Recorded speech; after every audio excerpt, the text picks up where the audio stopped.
ശ്രീ സുരേഷ് കൊച്ചാട്ടിൽ, താങ്കൾ പറഞ്ഞത് ശരിയാണ്. കാരണം ബംഗ്ലാദേശിലെ കലാപത്തിൽ ഇവർക്ക് കൃത്യമായിട്ട് പറയാനൊന്നുമില്ല. അതുകൊണ്ടാണ് ഗോദ്രയിലേക്കും ഗുജറാത്ത് കലാപത്തിലേക്കൊക്കെ വരുന്നത്. നമുക്ക് അതേ പ്രതീക്ഷിക്കാവൂ ഇവരിൽ നിന്ന്. അല്ല, ഇദ്ദേഹത്തിന് മുസ്ലിം ലീഗിന്റെ അദ്ദേഹത്തിന് അറിഞ്ഞൂടാ. ബംഗ്ലാദേശില് 1951 നമ്മൾ 1950 ആണല്ലോ ഒരു കട്ട് ഓഫ് മാർക്കറ്റ് എടുക്കുന്നത് റിപ്പബ്ലിക് ആയ സമയത്ത്. അന്ന് ഹിന്ദുക്കളുടെ പോപ്പുലേഷൻ ശതമാനം 22,000. ഇന്നത് 7,000 കുറഞ്ഞു. എനിക്ക് ചോദിക്കാനുള്ളത്, എവിടെ പോയി ഇവര്? ഇപ്പൊ കുറെ പേര് പറയും ഇന്ത്യയിലേക്ക് വന്നു. എത്ര പേര് ഇന്ത്യയിലേക്ക് വന്നു? കണക്കുണ്ടോ? കണക്കുണ്ട്. ഇപ്പൊ ഇവർ ആസാമിൽ പോയപ്പോ അവിടെ ആസാമിലെ അക്കോർഡ് ഓർമ്മയുണ്ടാവും. പ്രഫുല്ല കുമാർ മഹന്തി, രാജീവ് ഗാന്ധി കൂടി സൈൻ ചെയ്ത അക്കോർഡ്. അവിടെ ഒരു പാർട്ടി ഉണ്ട്, AIUDF എന്നുണ്ട്, ബദ്രുദ്ദീൻ കമാലിന്റെ. അവർ ഓപ്പൺ ആയിട്ട് പറയുന്നുണ്ട് ഞങ്ങൾ ബംഗ്ലാദേശിൽ നിന്ന് വന്ന ആൾക്കാരാണ്. മുർഷിദാബാദ്, മാൾഡ, അനിൽ നമ്പ്യാർ, ഈ സ്ഥലത്താണ് ഇവർ മാക്സിമം വന്ന് സെറ്റിൽ ചെയ്തത്. അന്ന് ഇന്ദിരാഗാന്ധിയുടെ സമയമായാലും കമ്മ്യൂണിസ്റ്റുകാർ അവിടെ ഭരിക്കുന്ന സമയമായാലും അവർക്കൊരു വോട്ട് ബാങ്ക് ആയിരുന്നു. ഇവർക്ക് എന്താണ് ബംഗ്ലാദേശിലൂടെ ഫെൻസിങ് ഇടുമ്പോൾ എത്ര വിഷമം? എന്താണ് ഇവർക്ക് ഫെൻസിങ് ഇടാൻ തടസ്സം നടത്തി? എന്തിനാണ് ഇവർക്ക് ഇതാണ് പരിപാടി. ഇവിടുന്ന് കള്ളക്കടത്താണ് മെയിനായിട്ട്. ബെനഡറിൽ സിറപ്പാണ് അങ്ങോട്ട് കൊണ്ടുപോകുന്നത്, പശുക്കളെയാണ് അങ്ങോട്ട് കൊണ്ടുപോകുന്നത്. ഈ ബംഗ്ലാദേശിന്റെ പ്രോബ്ലം എന്താണെന്ന് പറഞ്ഞാൽ, ഒരിക്കൽ ഒരു ഇസ്ലാമിക് സ്റ്റേറ്റ് ആയി കഴിഞ്ഞാൽ പിന്നെ അതിന് തിരിച്ചെടുക്കാൻ പറ്റില്ല. അത് നമ്മളെല്ലാം കണ്ട്. ഈജിപ്റ്റ് ഇസ്ലാമിക് നേഷൻ ആയിരുന്നോ? അല്ലല്ലോ. മുസ്ലിം തന്നെ ആയിരുന്നില്ല. സിറിയ ആയിരുന്നോ? ഇല്ലല്ലോ. ഇറാഖ് ആയിരുന്നു? ഇല്ല. ഇതൊക്കെ എങ്ങനെയായി മാറി? നമ്മളൊരു ഭാരതദേശം മാത്രമാണ് 5000 കൊല്ലായിട്ടും സ്റ്റിൽ ഹോൾഡിങ് ഓൺ എന്ന് പറയും നമ്മൾ. അൺബ്രോക്കൺ സിവിലൈസേഷൻ ആണ് നമ്മുടെ. പക്ഷെ ബംഗ്ലാദേശ് അതല്ല. ബംഗ്ലാദേശ് നമ്മളന്ന് 71 അവരെ ഹെൽപ്പ് ചെയ്ത് ഷെയ്ഖ് മുജിബുർ റഹ്മാൻ, അന്ന് ഓർമ്മയുണ്ടോ അനിലിന്? ഇതേ മുജിബുർ റഹ്മാനെ കൊന്ന ആൾക്കാരാണ് ഇപ്പൊ അവിടെ കടന്ന് കലാപം ഉണ്ടാക്കുന്ന ആൾക്കാര്. അതാണ് നമ്മൾ മറക്കരുത്. ഇവരെയാണ് നമ്മൾ ടാക്കിൾ ചെയ്യേണ്ടത്. ബിക്കോസ് ഈ ഇസ്ലാമിക് എക്സ്ട്രീമിസ്റ്റിനെ അവർക്ക് ട്രംപ് വന്നപ്പോ തൊട്ടൊരു പേടിയായി. ബിക്കോസ് അവർക്ക് മനസ്സിലായി ട്രംപ് തന്നെ ആൾ കുറച്ച് അങ്ങനെ കളിക്കാൻ പറ്റില്ല. പണ്ട് ബൈഡൻ ചെയ്ത മാതിരി ഷെയ്ഖ് ഹസീനെ പുറത്താക്കിയപ്പോൾ സപ്പോർട്ടും നൽകും ചെയ്യാത്ത ആളായിരുന്നു. ഇപ്പൊ കണ്ടോളാം അനിൽ നമ്പ്യാർ, ഞാൻ എഴുതി തരാം. ഇനി ഒരു അടുത്ത 6 മാസത്തിനുള്ളിൽ ബംഗ്ലാദേശിനെ എക്കണോമിക്കലി കംപ്ലീറ്റ് ആയിട്ട് പാപ്പരാക്കും. ഓൾറെഡി വേൾഡ് ബാങ്കിന്റെ അടുത്ത് പോയി ലോൺ കിട്ടിയിട്ടില്ല. ഇന്ത്യ ഗവൺമെന്റിന്റെ അടുത്ത് വന്ന് നമ്മൾ കൊടുത്തില്ല. നമുക്ക് തരാനുള്ള ഇലക്ട്രിസിറ്റിയുടെ കാശ് മുതൽ അവർക്ക് തരാൻ പറ്റാണ്ട് അവസാനം അദാനി കറണ്ട് കട്ട് ചെയ്തു. പിന്നെ അവർ കൊടുത്തു $500 മില്യൺ കൊടുത്തു. ഇതാണ് നടക്കാൻ പോകുന്നത്. നിങ്ങളൊരു പാകിസ്ഥാനെ എക്സാമ്പിൾ ആയിട്ട് എടുത്താൽ മതി. പാകിസ്ഥാന്റെ ഒരു പകുതി സ്റ്റേറ്റിൽ വന്ന് നിൽക്കുകയാണ് ബംഗ്ലാദേശ്. ഇപ്പൊ പാകിസ്ഥാൻ ഒരു ഫെയിൽഡ് സ്റ്റേറ്റ് ആണ്. അവർക്ക് ഒന്നുമില്ല അവരുടെ കയ്യിൽ. ഒരു 2 ആഴ്ചക്കുള്ള ഇന്ധനം വാങ്ങാനുള്ള കാശില്ല അവരുടെ കയ്യിൽ. ആ ഒരു പരിസ്ഥിതി നിങ്ങൾ എന്താണ് നടത്തുന്നത്? നമ്മളവിടെ കണ്ടു അനില, ഈ കൂട്ടക്കൊല നടക്കുന്നതിന് മുമ്പായിട്ട് അവിടെ ലൂട്ടിംഗ് ഉണ്ടായിരുന്നു. അവിടുത്തെ മെക്ഡൊണാൾഡ്സും KFC ഒക്കെ കയറി ഒരു ലൂട്ട് ചെയ്യുന്നുണ്ടായിരുന്നു. എന്തിനാ ചെയ്യുന്നത്? ഒരു ഐഡിയ ഇല്ല. അത് ഈ പറഞ്ഞവരെ അയച്ചു വിട്ടുകയാണ് ഇവരൊക്കെ. ഈ റോട്ടിൽ അയച്ചു വിട്ടിട്ട് ഈ പറഞ്ഞ മാതിരി ബേക്കറി കലാപം നടത്തിയിരുന്നല്ലോ ഇവർ. അത് പിന്നെ നമുക്ക് പറയണോ? ഇതൊക്കെ ഇനി കുറെ ഉണ്ട്. എക്സാമ്പിൾ പറഞ്ഞു കുറെ ഉണ്ട് അനില. സിൽഹെറ്റ്, ചിറ്റഗോങ്. അന്ന് നമുക്ക് ചിറ്റഗോങ് ഇപ്പോഴും സിൽഹെറ്റ് ഏരിയയിൽ 32% ഹിന്ദുക്കളുണ്ട് ഇപ്പോഴും. ഇപ്പൊ ലാസ്റ്റ് വീക്ക് എന്റെ ഒരു ഫ്രണ്ട് അവിടെ പോയി വന്നത്, അദ്ദേഹം റിപ്പോർട്ട് ചെയ്താണ് 32% അവിടെ ഇപ്പോഴും ഹിന്ദുക്കളുണ്ട്. അവിടെ ആയിരക്കണക്കിന് അമ്പലങ്ങളുണ്ട്. അവർ പേടിച്ച് നിൽക്കണം, എങ്ങടാ പോണ്ടേന്ന് അറിയാണ്ട് നിൽക്കണം അവര്.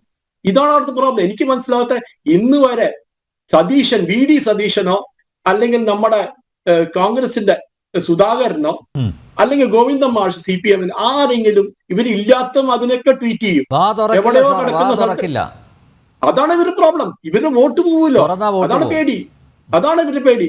ഞാനതാ ഈ വഖഫിനെ പറ്റി ഉണ്ടാക്കിയ കുഴപ്പം നമ്മൾ അതിന് CA എന്താ പറഞ്ഞ പിണറായി വിജയൻ, ഞങ്ങൾ CAയോട് അനുവദിക്കില്ല. എന്തുണ്ടായി അവസാനം?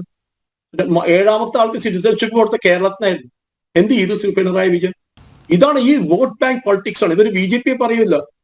ഞാൻ പറയട്ടെ, ഹൈദരാബാദിനെ പറ്റി ഞാൻ പറഞ്ഞു തരാൻ വേണമെങ്കിൽ, നമ്മുടെ മുസ്ലിം ലീഗിന്റെ പ്രതിനിധിയെ വേണമെങ്കിൽ, എവിടുത്തെ OWൈസി കളിക്കുന്ന കളി എല്ലാവർക്കും അറിയാം. OWൈസിയുടെ പാർട്ടിക്കാർ തന്നെ പറയും ഏറ്റവും കൂടുതൽ വഖഫിന്റെ സ്ഥലം പിടിച്ചെത്തിക്കുന്ന OWൈസിയാണ്. 5000 ഏക്കർ. അറിയാം നിങ്ങൾക്കത്? ഒന്നുവരെ നിഷേധിച്ചിട്ടില്ല ആ അലിഗേഷൻ. നമുക്കത് വിടാം, അത് വേറെ ടോപ്പിക്കാണ്. പക്ഷെ ഞാൻ പറഞ്ഞു വരുന്നത് വേറെ ഒന്നല്ല.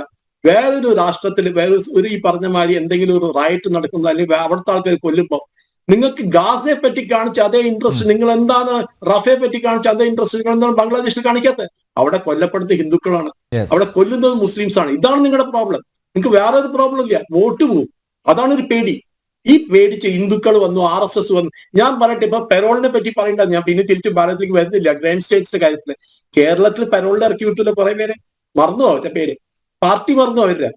ഞാൻ പറഞ്ഞുതരാൻ വേണേ, എത്ര പേരെ കോൺഗ്രസിന്റെ സമയത്ത് ഡൽഹിയിൽ പെരോളിനെ ഇറക്കി വിട്ടെന്നറിയോ? പെരോൾ തന്നെ ഒരു റൈറ്റ് ആണ്. After some time. അതാണ് ഏത് കോടതി ഇത് പെരോൾ തന്നെ പോലീസ് എഴുതി കൊടുത്താൽ അവർ വിടില്ല കോടതി. കോടതി ഡിറ്റർമൈൻ ചെയ്യുക വേണോ വേണ്ട എന്നുള്ളത് ഗ്രാൻഡ് സ്റ്റേൻസിന്. പിന്നെ നമുക്ക് പറഞ്ഞു വരാണെങ്കിൽ കുറെ പേരുണ്ട്. ഞാൻ പിന്നെ മാറാട് എടുത്തിട്ടേ ഉള്ളൂ. പക്ഷെ മാറാട് കൊല ചെയ്ത ആൾക്കാരുടെ ആരാണെന്ന് നമുക്ക് നന്നായിട്ട് അറിയാം. അതിനെപ്പറ്റി പറഞ്ഞു പിന്നെ ആ ഹിസ്റ്ററി പൊക്കിയെടുത്ത് ഈ പറഞ്ഞ മാതിരി അതിനെ മുമ്പിലേക്ക് കൊണ്ടുപോകും. പക്ഷെ ബംഗ്ലാദേശിന്റെ കാര്യം, ബംഗ്ലാദേശിന്റെ പ്രോബ്ലം വരുമ്പോഴാണ് അനിൽ ഇവരൊക്കെ ഈ പറഞ്ഞ മാതിരി സഡൻലി ഇവർക്കൊക്കെ ഒരു ഈ പറഞ്ഞ മാതിരി സെലക്റ്റീവ് അമിനീഷ്യ എന്ന് പറയും ഇംഗ്ലീഷിൽ. അപ്പൊ മറവിയാണ് ഇവർക്കൊക്കെ. അല്പൊന്നും ഓർമ്മയില്ല അവർക്ക്. ബംഗ്ലാദേശിലെ പോപ്പുലേഷൻ 25% 7% ഹിന്ദുക്കളുടെ എങ്ങനെ വന്നു ഒന്ന് എക്സ്പ്ലെയിൻ ചെയ്തു തരും എനിക്ക്. ഇന്ത്യയിലേക്ക് വന്ന കണക്ക് ഇന്ത്യയുടെ അടുത്തുണ്ട് എത്ര ഹിന്ദുക്കളുടെ വന്നു. CA വന്നപ്പോ നിങ്ങൾ എന്താ പറഞ്ഞത്? അയ്യോ CA വന്ന നമ്മൾ ഇതാണ് എക്സാക്ട്ലി പ്രഡിക്ട് ചെയ്തത് മോദി ഗവൺമെന്റ്. അവിടെ കലാപം നടത്തും ഇവര്. അവിടുന്ന് ഹിന്ദുക്കൾ എങ്ങോട്ടും അവരെങ്ങടാ പോവാ പറയും? അവര് വല്ല ചൈനയിലേക്ക് പോവര്, അതോ അവർ വേറെ സ്ഥലത്തേക്ക് ഓടുവര്, അല്ലെങ്കിൽ ഈ പറഞ്ഞ മാതിരി മയൻമാറിലേക്ക് പോവര്. അവർക്ക് വരാനുള്ള രാഷ്ട്രം ഇത് മാത്രമേ ഉള്ളൂ. ഹിന്ദു രാഷ്ട്രമായിട്ടുള്ള ഈ പറഞ്ഞ മാതിരി ഹിന്ദു രാഷ്ട്രമല്ല, ഒരു ഇന്ത്യൻ രാഷ്ട്രമായിട്ടുള്ള ഇത് മാത്രമേ ഉള്ളൂ. അപ്പൊ ഹിന്ദുക്കൾക്ക് വരാനുള്ള അതേ ഉള്ളൂ. ഹിന്ദു മാത്രമല്ല, അവിടെ ക്രിസ്ത്യാനികളുണ്ട്. അവരുടെ നേരെ ഇതേമാതിരി അറ്റാക്ക് നടക്കും. ദേവീ ക്ഷേത്രങ്ങളിലുള്ള ഏറ്റവും കൂടുതൽ സ്ഥലമാണ് ബംഗ്ലാദേശ്. അറിയോ? ബംഗാളിനേക്കാൾ കൂടുതൽ ദേവീ ക്ഷേത്രങ്ങൾ ബംഗ്ലാദേശിലാണ്. ആക്ഷൻ ഡേനെ പറ്റി ഞാൻ ആദ്യം പറഞ്ഞിരുന്നു. ആക്ഷൻ ഡേ നടത്തിയ ആൾക്കാർ ആരാണെന്ന് നമുക്കറിയാം. ഈ പറഞ്ഞ ഈ ചൗധരി അദ്ദേഹം അവസാനം ബംഗ്ലാദേശിലേക്ക് കടക്കാൻ പറ്റിയില്ല അദ്ദേഹത്തിന്. അവിടെ ഇരുന്നിട്ടായിരുന്നു ഈ നടത്തിയത്. നോക്കാലിയിൽ ഗാന്ധിജി പോയിട്ട് എന്താ ചെയ്തത്? അയ്യോ നോക്കാലിയിൽ റയറ്റ്സ് നടന്നു, ഗാന്ധിജി അവിടെ ഈ പറഞ്ഞ മാതിരി ഞാൻ ഫാസ്റ്റ് ആൻഡ് ടു ഡെത്ത് ഇരിക്കാൻ പോകുന്നു. അവസാനം എന്തുണ്ടായി? നോക്കാലി ഇപ്പൊ ബംഗ്ലാദേശിലാണ് കിടക്കുന്നത്. അവിടെ കൊല്ലപ്പെട്ട സ്ത്രീകളുടെ കണക്കറിയുന്നു, ഹിന്ദു സ്ത്രീകളെ കൊന്നത് പറഞ്ഞായിരുന്നു. അതും അങ്ങനെ ആയിരക്കണക്കിന് ഇൻസിഡൻസ് വേണമെങ്കിൽ ഞാൻ ഡാറ്റയുടെ കൂടെ അയച്ചറിയ ഡിബേറ്റ് കഴിഞ്ഞു കഴിഞ്ഞാൽ.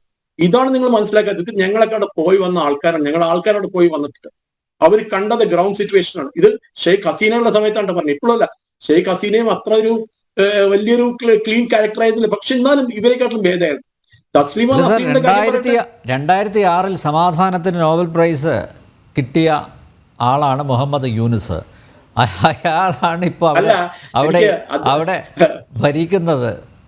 നോക്കൂ, എന്തൊരു വിരോധാഭാസമാണിത്. പാപ്പരാക്കി വിട്ട ആൾക്കാരാണ്. അയാളുടെ ബാങ്കിങ് സിസ്റ്റം കംപ്ലീറ്റ് ആൾക്കാരെ പാപ്പരാക്കി. അതിന് നോബൽ പ്രൈസ് പീസ് പ്രൈസ് കൊടുക്കുന്നെങ്കിൽ അത് anyway that is A different debate. പക്ഷേ അങ്ങേക്ക് എന്ത് കേപ്പബിലിറ്റി ഉണ്ട്? ഒരു കേപ്പബിലിറ്റി ഉണ്ടോ? ഒരു ആർമി ഓർഡർ ചെയ്യാൻ പറ്റും? പറ്റില്ല ഇവരെ കൊണ്ടൊന്നും. അതാണ് ഇവർ ഈ പറഞ്ഞ മാതിരി ഈ ഗവൺമെന്റിനെ ഞാൻ പിന്നെയും പറയാം. ശരി, ബംഗ്ലാദേശ് ആർമി ടേക്ക് ഓവർ ചെയ്തിട്ട് എനിക്ക് ഒരു കുഴപ്പമില്ല. ബിക്കോസ് അറ്റ്ലീസ്റ്റ് അവർക്ക് ഒരു ലോ ആൻഡ് ഓർഡർ മെയിൻറ്റെയിൻ ചെയ്യാൻ പറ്റും. അവരുടെ കയ്യിൽ ഒരു ഡിസിപ്ലിൻ ഉണ്ടാവും. ഇതാ നടക്കാൻ പോകുന്ന കണ്ടോളാൻ അനിൽ നമ്പ്യാർ. അടുത്ത ഒരാഴ്ച 10 ദിവസത്തിനുള്ളിൽ ബംഗ്ലാദേശ് ആർമി 2 പ്രാവശ്യം വാർണിംഗ് കൊടുത്തു കഴിഞ്ഞു. ഇനി 3ാമത്തെ വാർണിംഗ് അവർ കയറി ഇവരെ വീട്ടിലേക്ക് പറഞ്ഞേക്കും. നിങ്ങൾ ഇനി ഭരിച്ചത് മതി, ഇതൊക്കെ നമുക്കിവിടെ നിർത്താം. ഓക്കെ.